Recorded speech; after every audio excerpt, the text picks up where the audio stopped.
ایک شخص محمود غزنوی کے پاس اپنی فریاد لے کر کے آیا، کہنے لگا کہ حضرت میں تو لٹ چکا ہوں، تباہ ہو چکا ہوں، برباد ہو چکا ہوں۔ آپ نے فرمایا کیا ہوا؟ ایسا کیا ہوا جو آپ یہ جملے ارشاد فرما رہے ہیں؟ وہ کہنے لگا کہ جناب میں معمولی آدمی ہوں، میں نے بڑی محنت و مشقت سے یہ کچھ اشرفیاں جمع کی تھی اور میں نے کہیں جانے کا ارادہ کیا۔ جب میں جانے لگا تو میرے دل میں یہ خیال آیا کہ میں ان کو کہیں رکھ کے چلوں، کسی اللہ والے کے پاس میں ان کو جمع کر دوں، اور جب میں آؤں گا تو اپنے مال کو اس سے لے لوں گا۔ تو میں نے جو قاضی صاحب تھے، میں نے قاضی صاحب کو وہ تھیلی دے دی۔ جب میں نے قاضی صاحب کو تھیلی دے دی اور میں سفر پر گیا، اب میں سفر سے جب لوٹ کر آیا ہوں تو میں نے قاضی صاحب سے اپنی وہ تھیلی مانگی، انہوں نے مجھے تھیلی دے دی، لیکن جناب ماجرا یہ ہے کہ اس تھیلی میں اشرفیاں تھی، لیکن اب اس تھیلی میں کچھ بھی نہیں ہے۔ اس تھیلی میں ٹھیکریاں بھری ہوئی ہیں، کنکر پتھر بھرے ہوئے ہیں، اور اگر میں قاضی صاحب سے پوچھتا ہوں تو وہ لعنت و ملامت کرتا ہے، وہ کہتا ہے کہ دیکھ کیا کہیں سے یہ تھیلی پھٹی ہوئی ہے، کیا میں نے یہ تھیلی کھولی ہے؟ تو جیسی تھیلی مجھے دے کر کے گیا تھا اسی طریقے کی تیری تھیلی ہے، یہ اپنی تھیلی لے اور دفع ہو جا یہاں سے، میرا ٹائم ضائع نہ کر، میرا ٹائم خراب نہ کر۔ جناب وہ اس طرح کی فضول باتیں کرتا ہے اور مجھ کو اپنے پاس بھی نہیں آنے دیتا۔ تو اب محمود نے اس قاضی کو بلایا اور قاضی کو بلا کر کے اس سے پوچھا، تو وہ بات کو جو ہے مانتا نہیں ہے، وہ کہتا ہے کہ جناب میں نے ایسی کوئی حرکت کی ہی نہیں ہے، میں نے اس کی جس طرح یہ تھیلی مجھ کو دے کر کے گیا تھا اس کو اسی طریقے سے رکھا تھا، جب یہ لوٹ کر آیا تو میں نے اس کی تھیلی اس کو لوٹا دی۔ تو محمود غزنوی رحمۃ اللہ علیہ کے ذہن میں یہ خیال آیا کہ یہ ایسے باز آنے والا نہیں ہے، یہ ایسے ماننے والا نہیں ہے، تو اس سے کہا کہ چلو ٹھیک ہے، آپ کو دوبارہ بلاتا ہوں، پھر آنا۔ تو وہ چلا گیا اور وہ آدمی بھی چلا گیا۔ پھر محمود غزنوی رحمۃ اللہ علیہ نے اپنے درباریوں کو بلایا اور ان سے کہا کہ دیکھو میں 3-4 دن کے لیے باہر جا رہا ہوں، کوئی میرے رہنے کی جگہ پر نہیں آئے، کوئی میری نشست کے مقام پر نہیں آئے اور کوئی اندر داخل نہیں ہوگا۔ جو محمود غزنوی رحمۃ اللہ علیہ کی جو گدی لگتی تھی جس پر وہ بیٹھتے تھے، اپنے متعلقین سے فرمایا کہ کوئی میرے جگہ پر نہیں جائے گا۔ اب جب سب نے یہ بات سنی اور آپ نے فرمایا کہ میں 2 دن کے لیے باہر جا رہا ہوں، کوئی اندر تشریف نہ لائے،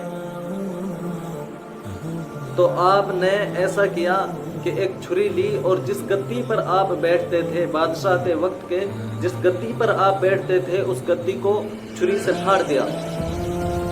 اس میں اس طریقے سے چھری ماری کہ اس کو مطلب کہ بگاڑ دیا، اس کی شکل و صورت بگاڑ دی چھری سے گدے کی، اور اس کو پھاڑ کر کے چلے گئے اچانک سے۔ جو صفائی کرنے والا تھا، جو صفائی کرتا تھا، جو خادم تھا، وہ آیا اندر اور اس نے آ کر کے کمرے کی صفائی شروع کی۔ جب اس نے کمرے کی صفائی شروع کی تو وہ دیکھتا ہے کہ بادشاہ کا گدا پھٹا ہوا ہے، ہماری تو خیر نہیں، وہ دیکھے گا تو ہم سب کی کھٹیاں کھڑی کر دے گا۔ اب اس نے شور و گل مچانا شروع کر دیا۔ اس نے تمام درباریوں کو بلایا اور کہا کہ بادشاہ کا گدا کس طریقے سے پھٹا، کس نے پھاڑا، یہاں تو کوئی آیا نہیں، کوئی گیا نہیں، کوئی اندر داخل نہیں ہوا، اور وہ سختی سے منع کر کے گیا تھا کہ کوئی اندر نہیں آنا چاہیے، میری اجازت کے بغیر، میری غیر موجودگی میں کوئی اندر نہیں آنا چاہیے۔ تو پھر ایسا کیسے ہو گیا کہ کوئی اندر نہیں آیا اور بادشاہ کا گدا پھٹا ہوا ہے؟ ہماری تو خیر نہیں، اس گدے کی کوئی ترتیب لگائی جائے ورنہ وہ ہم سب کو ادھیڑ کے رکھ دے گا۔ ہماری بھلائی اسی میں ہے کہ ہم اس کی کوئی نہ کوئی ترتیب لگائیں۔ اب تمام درباری جمع ہو گئے اور تمام نے مشورہ کیا کہ کوئی ایسا آدمی بلایا جائے جو اس گدے کو اس طریقے سے سلے کہ کسی کو پتہ بھی نہ چلے کہ یہ گدا کس نے پھاڑا تھا، کہاں سے پھاڑا تھا، کس طریقے سے پھٹا تھا۔ تو ان میں سے ایک آدمی کہنے لگا کہ میں ایک ایسے آدمی کو جانتا ہوں جو اس طریقے کا رفع کرتا ہے کہ رفع کرنے والے کو بھی نہیں پتہ چلتا کہ یہاں سے میں نے رفع کی ہے، پھاڑنے والے کو بھی نہیں پتہ چلے گا کہ یہاں سے میں نے گدے کو پھاڑا ہے۔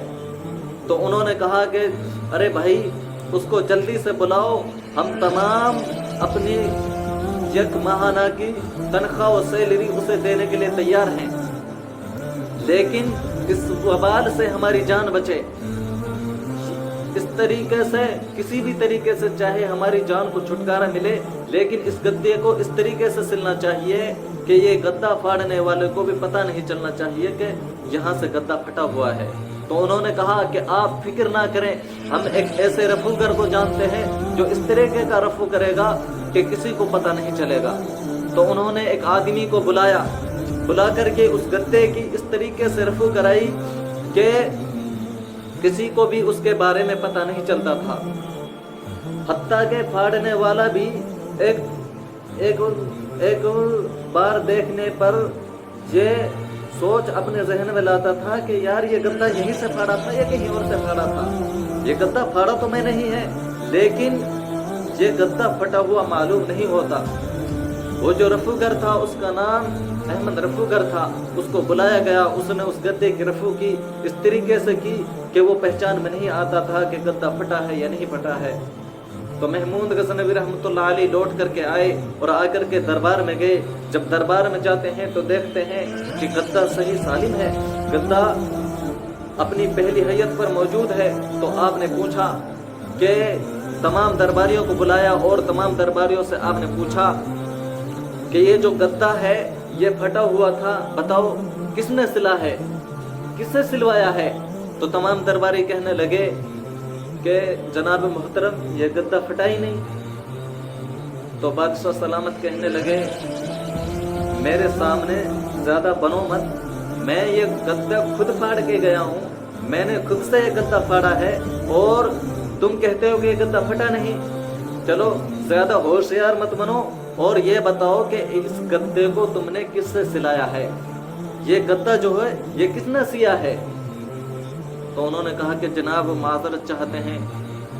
آپ درست فرماتے ہیں، یہ گدا پھٹا ہوا تھا، جب ہم نے یہ گدا دیکھا تو ہماری طبیعت خراب ہو گئی، ہم بہت رنجیدہ ہو گئے کہ بادشاہ سلامت ہمیں ڈانٹیں گے، ہمیں لعنت و ملامت کریں گے کہ آپ فرما کر گئے تھے میری غیر موجودگی میں کوئی اندر داخل نہیں ہونا چاہیے۔ تو ہم ڈر گئے تھے جناب، ہم سہم گئے تھے۔ اب آپ آ گئے ہیں اور آپ کو اس گدے کے بارے میں پتہ ہے، آپ پوچھ رہے ہیں۔ تو جناب ایک رفوگر ہے احمد رفوگر، ہم نے اس سے اس گدے کو سلایا تھا۔ تو آپ نے فرمایا چلو بلاؤ اس رفوگر کو، اس رفوگر کو میرے دربار میں بلاؤ، میں اس سے از خود معلوم کرنا چاہتا ہوں کہ اس نے اس گدے کو کس طریقے سے سلا ہے۔ اس نے اس گدے میں جو رفع کی ہے وہ پہچان میں نہیں آتی، میں خود حیرت زدہ ہوں کہ اس گدے کو میں نے خود نے جو ہے کہ اپنے ہاتھ سے اپنے ہاتھ میں چھری لے کر کے اس گدے کو پھاڑا تھا۔ اب مجھے خود کو نہیں پتہ چل رہا ہے کہ یہ گدا میں نے کہاں سے پھاڑا تھا، تو میں جاننا چاہتا ہوں کہ وہ کون رفوگر ہے جس نے اس طریقے سے اس گدے کو سلا ہے۔ تو اس رفوگر کو بلایا گیا، اس سے محمود غزنوی رحمۃ اللہ علیہ نے پوچھا کہ بھائی یہ جو گدا ہے یہ میں نے خود نے پھاڑا تھا، میں اپنے ہاتھ سے اس گدے کو پھاڑ کر کے گیا ہوں، آپ نے کس طریقے سے اس گدے کو سلا جو پہچان میں نہیں آتا؟ تو وہ کہنے لگا کہ جناب میرا کام رفع کرنا ہے اور میں نے اپنے کام میں اتنی مہارت حاصل کر لی ہے کہ کوئی بھی پھٹی ہوئی چیز کو میں اس طریقے سے سل دیتا ہوں کہ ایک مرتبہ پھاڑنے والوں کو بھی نہیں پتہ چلتا کہ یہ چیز میں نے پھاڑی تھی۔ وہ افسوس میں آ جاتا ہے کہ یار یہ واقعی پھٹی تھی یا پھر یہ میری آنکھوں کا وہم ہے۔ تو آپ نے فرمایا کہ اب میں آپ سے ایک بات پوچھنے والا ہوں، صحیح جواب دینا۔ تو فرمایا جناب پوچھیں۔ بالکل۔ آپ نے فرمایا کہ ایک تھیلی تھی جس میں اشرفیاں تھی، دینار تھے، اور وہ آپ کے پاس میں آئی تھی، کیا وہ تھیلی آپ نے ہی کھولی تھی، آپ نے ہی سلی تھی؟ تو کہنے لگا کہ جناب وہ فلاں جگہ کے قاضی صاحب ہیں، وہ میرے پاس میں تھیلی لائے تھے اور کہنے لگے کہ میں کچھ حصہ اس میں سے تجھے بھی دوں گا جو اس سے نکلے گا۔ تو اس میں دینار اشرفیاں نکلی، اس میں سے اشرفیاں نکلی، تو اس نے وہ تھیلی مجھ سے پھاڑنے کے بعد میں اس سے مال جو ہے وہ نکال لیا اور اس میں ٹھیکریاں، کنکر، پتھر رکھ دیے۔ اب وہ لے کر کے آیا تھا، اس نے مجھ سے کہا تھا اس میں سے کچھ حصہ مجھے بھی ملا تھا، جناب معذرت چاہتا ہوں، میرا اس میں کوئی مداخلت نہیں تھی، البتہ وہ لے کر کے آیا تھا تو میں نے اس کا کام کر دیا۔ تو آپ نے فرمایا تمام دربار میں حاضرین جو ہیں وہ گواہ ہیں، اور اب فلاں قاضی صاحب کو میں بلاتا ہوں، ان سے بات کرتا ہوں۔ اب قاضی صاحب کو بلایا تو وہ مانتا ہی نہیں، اس کو پہلے بھی جو ہے کہ اس سے پوچھا گیا تھا تو وہ مانتا ہی نہیں۔ اب وہ جب مانتا نہیں ہے تو بادشاہ سلامت رحمۃ اللہ علیہ نے فرمایا کہ بھائی میں ہوں، آپ ہیں، یہ بات جو ہے ہم دونوں کے درمیان رہے گی۔ انسان غلطی کا پتلا ہے، خطاؤں کا پتلا ہے، میں آپ سے اکیلے میں تنہائی میں پوچھ رہا ہوں، آپ بتائیے کہ ماجرا کیا ہے۔ تو بادشاہ اس سے پوچھتا ہے، محمود غزنوی رحمۃ اللہ علیہ ان سے پوچھتے ہیں قاضی صاحب سے، قاضی صاحب جو ہے وہ ہانگتے نہیں ہیں، وہ مانتے نہیں ہیں، وہ اپنی غلطی پر آمادہ نہیں ہوتے ہیں۔ تو محمود رحمۃ اللہ علیہ نے فرمایا کہ اب اگر آپ مانتے نہیں ہیں تو بلاتا ہوں میں احمد رفیع کو، پھر دیکھتا ہوں کہ تو کیسے نہیں ہانگتا ہے۔ پھر آپ رحمۃ اللہ علیہ نے قاضی صاحب کو بلایا اور احمد رفیع کو بلایا۔ جب احمد رفیع آیا تو اب قاضی صاحب جو ہے وہ کانپنے لگے، ان کے قدم لڑکھڑانے لگے، جملے ٹوٹنے لگے کہ اب اس کو پتا تھا کہ اب بھید کھلنے والا ہے، اب تیرا راز فاش ہونے والا ہے، اب تو پکڑا جائے گا۔ تو وہ بولتا ہے لیکن اس کے جملے اس کی زبان سے صحیح ادا نہیں ہوتے، اس کے جملے ٹوٹنے لگے ہیں، اس کے لفظ بکھرنے لگے ہیں، اس کا شریر کانپنے لگا ہے۔ پھر محمود غزنوی رحمۃ اللہ علیہ نے فرمایا کہ میں نے تجھے کتنا بڑا رتبہ دیا، کتنا بڑا درجہ دیا، میں نے تجھ کو قاضی بنایا، تجھ کو قاضی اس لیے بنایا تاکہ تو جو ہے کہ لوگوں کے درمیان فیصلہ کر سکے، صحیح فیصلہ لوگوں کے درمیان جاری کر سکے، لیکن تو نے چند تھوڑے سے مال کے لیے، تھوڑے سے دینار و درہم کے لیے، تو نے چند اشرفیوں کے لیے اپنے ایمان کو بیچ دیا۔ چلا جا، تو قاضی بننے کے لائق نہیں ہے، نکل جا میرے دربار سے، اور آج سے تو قاضی نہیں رہے گا۔ اس پر لعنت و ملامت کی، تمام شہر والے، تمام دربار والے اس پر لعنت و ملامت کرنے لگے کہ اس کو ہم ایماندار جانتے تھے، اس کو ہم اچھا و نیک جانتے تھے، اس کو ہم اچھے اعمال والا جانتے تھے، لیکن یہ تو چند دینار و درہم کی خاطر بک گیا، اس نے اپنے ایمان کا سودا کر دیا تھوڑے سے مال کے لیے۔ تو اس کو دربار سے نکال دیا گیا۔ اب وہ بڑا رنجیدہ ہوا، بڑا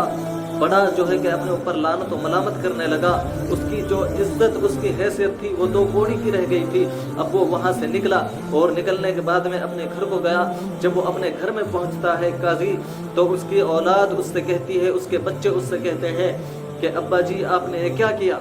آپ نے ہم کو رسوا کر دیا، آپ نے ہم کو ذلیل کر کے رکھ دیا، آپ نے یہ کیا کیا، ہم کو آپ سے یہ امید نہیں تھی۔ اب وہ اپنے اندر ہی اندر گھٹنے لگتا ہے، اپنے اندر ہی اندر جو ہے کہ گڑھن محسوس کرتا ہے۔ اس کی بیوی اس سے کہتی ہے کہ اب میں گلی میں باہر کیسے نکلوں گی، میں جو ہے کہ بازار کے لیے خرید و فروخت کے لیے کیسے جاؤں گی، میں کیسے کوئی چیز بازار سے لے کر کے آؤں گی کہ لوگ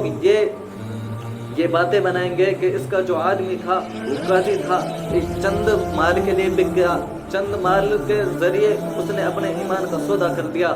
تو میں کیسے اپنے گھر کو جاؤں گی، میں کیسے اپنے مائکے کو جاؤں گی کہ لوگ یہ باتیں بنائیں گے کہ یہ جو عورت ہے یہ قاضی کے گھر میں تھی، قاضی اس کا شوہر تھا، اس نے ایسی گناؤنی حرکت کی ہے کہ اس نے ایک آدمی کے تھوڑے سے مال کے لیے اپنے عہدے کو کھو دیا، اپنے ایمان کو بیچ دیا، اپنے ایمان کو ضائع کر دیا۔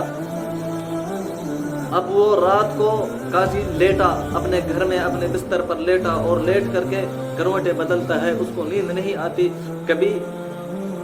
یہ کروٹ بدلتا ہے کبھی اس کروٹ کو بدلتا ہے، اسی طریقے سے وہ پوری رات سسکیاں لیتا ہے اور اپنے کیے پر پچھتاتا ہے، اپنے اوپر شرمندہ ہوتا ہے، اپنے عہدے کے چھن جانے پر افسوس کرتا ہے اور جو ہے کہ برداشت نہیں کر پاتا۔ اسی طریقے سے وہ بڑھن محسوس کرتا ہوا اس دنیا فانی سے چلا جاتا ہے، اس کی موت آ جاتی ہے، وہ انتقال فرما جاتا ہے۔ تو محمود غزنوی رحمۃ اللہ علیہ فرماتے ہیں کہ لوگوں اپنے ایمان کو بچا کر رکھو، چاہے کسی بھی طریقے کا کوئی مال و متاع تمہارے سامنے آ جائے، لیکن اپنے مال کو ضائع نہ، اپنے مال کے ذریعے سے اپنے ایمان کو ضائع نہ کرنا، کسی بھی حال میں اپنے ایمان کا سودا نہ کرنا۔ لوگوں قاضی جو ہے وہ دنیا کی عزت کے لیے، دنیا میں مالدار ہونے کے لیے اپنے ایمان کا سودا کر گیا، لیکن لوگوں یہ دنیا جو ہے یہ فانی ہے، ایک دن ختم ہونے والی ہے، اس کے لیے اپنی آخرت کا سودا نہ کرنا، اپنے ایمان کا سودا نہ کرنا۔ قاضی اس دنیا میں جو ہے کہ ذلت جھیل کر کے چلا گیا اس دنیا سے، لیکن آخرت کی جو زندگی ہے، آخرت کی زندگی لامحدود زندگی ہے، وہ ختم ہونے والی نہیں ہے۔ قاضی کی زندگی اس دنیا میں ختم ہو گئی، وہ گزر گیا، وہ مر گیا، لیکن آخرت میں موت آنے والی نہیں ہے۔ ہم تمام کو، ہم کو اور آپ کو اپنے ایمان کے لیے اللہ تعالیٰ سے جو ہے کہ مدد مانگنی چاہیے کہ یا اللہ تو ہمارے ایمان کو صحیح سالم رکھ، تو ہمارے ایمان کو کامل و مضبوط بنا، تو ہم کو ہمارے ایمان پر جمے رہنے کی، استقامت پر رہنے کی توفیق عطا فرما۔ وآخر دعوانا ان الحمد للہ رب